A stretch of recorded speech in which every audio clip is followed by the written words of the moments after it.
Good afternoon and welcome to Lunchtime News on TV1. I'm Jamal Ratnayaka for the Newsfirst team. Let's start off today's proceedings with a look at headlines.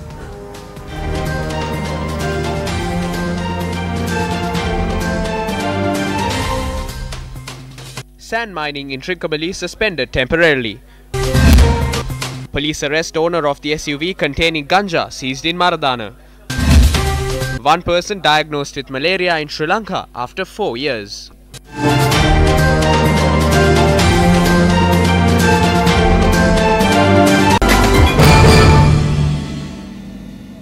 In our lead story for this afternoon, a sibling of the owner of the jeep containing ganja was arrested. The jeep was involved in an accident in Maradana earlier today. Now, according to the police, the owner of the SUV is employed in the Middle East. Initial investigations revealed that the vehicle was rented out to a hotel in Bambalapitiya. As the owner of the vehicle is overseas, the sibling of the owner had been named as the caretaker of the vehicle. Police suspect that the person who used the vehicle on rent had used it to smuggle drugs. 3 special police teams are conducting investigations into the incident. 68 kilograms of Kerala ganja was discovered from the SUV that was involved in an accident in Maradana this morning. The police added that the seized drugs will be handed over to the Police Narcotics Bureau. According to the police, the suspects were arrested based on CCTV footage obtained at the location. A group of protesters engaged in a protest blocking the Kurunegala Kandy main road from the Mawatagama town. Asphalt was laid on part of the Mawatagama Barandana road in the year 2015. The residents of several villages in the area who are inconvenienced as a result of asphalt not being laid on the remaining part of the road engaged in protests today.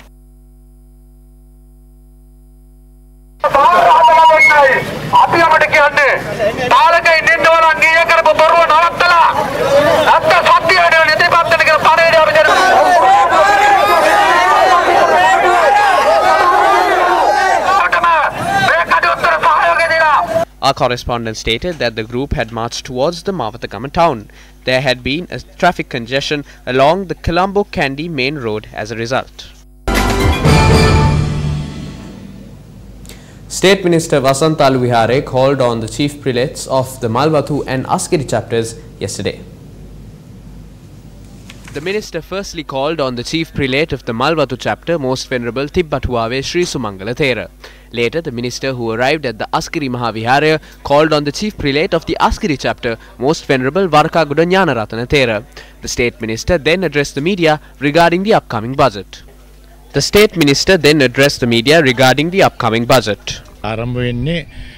The debates on the budget will commence on the 5th of March. We are indeed a strong government. We have a majority. The Minister of Finance will present a budget which is centered around the people this time around.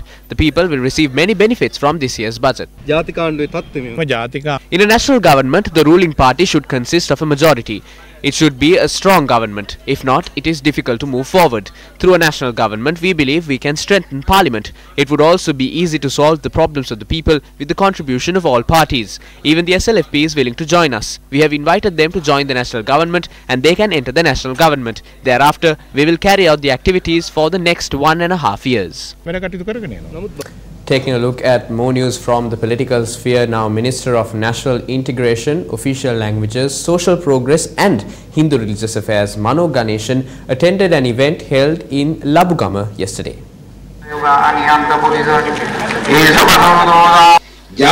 We are frustrated with the national government. We are calculating the heads in parliament. That is all. But don't think that we want to increase the number of ministerial portfolios. Some people do have a desire to increase the number of ministerial portfolios, but that is not the intention of the entire government. For the first time since the country was declared to be malaria-free, one person has been confirmed to have contracted malaria in the country. Director of the National Malaria Eradication Program, Dr. Hemantha Herath, said that this was confirmed after the infected blood samples were sent for tests in Singapore's National Research Institute. 2 cases of malaria were reported in Siambalandua last December. One of the infected was an Indian national working at a construction site of a sugar factory in Siambalandua. The other patient, a 45-year-old Sri Lankan resident of Migoda, was also working at the same construction site. Doctors in the country suspected that he could have the disease contracted from the other Indian national. The blood samples of the two patients were sent to the Singapore National Research Institute for tests. It was revealed that the parasite in both blood samples were the same. People contract malaria by being bitten by an infective female Anopheles mosquito. Only Anopheles mosquitoes can transmit malaria, and they must have been infected through a previous blood meal taken from an infected person.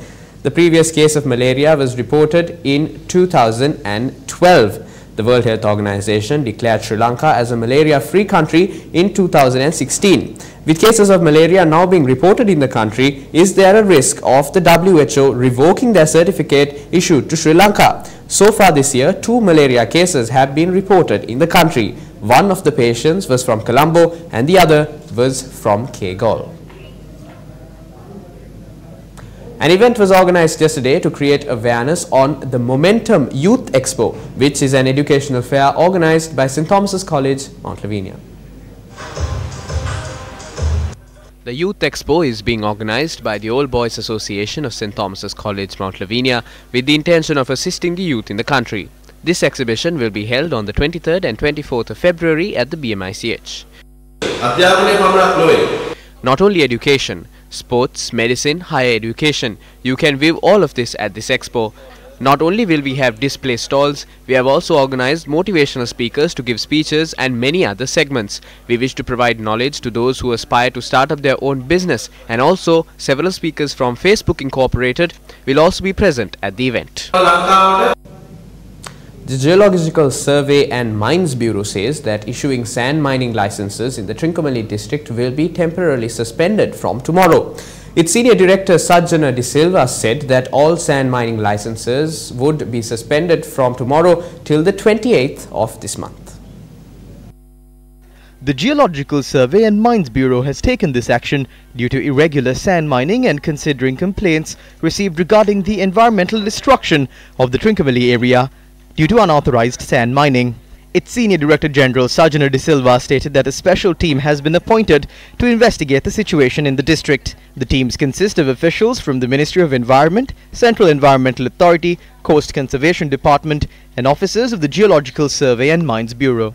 And that's a wrap of lunchtime news on TV1. For the Newsfirst team, I've been Zaima Ratnayaka. Take care and good afternoon.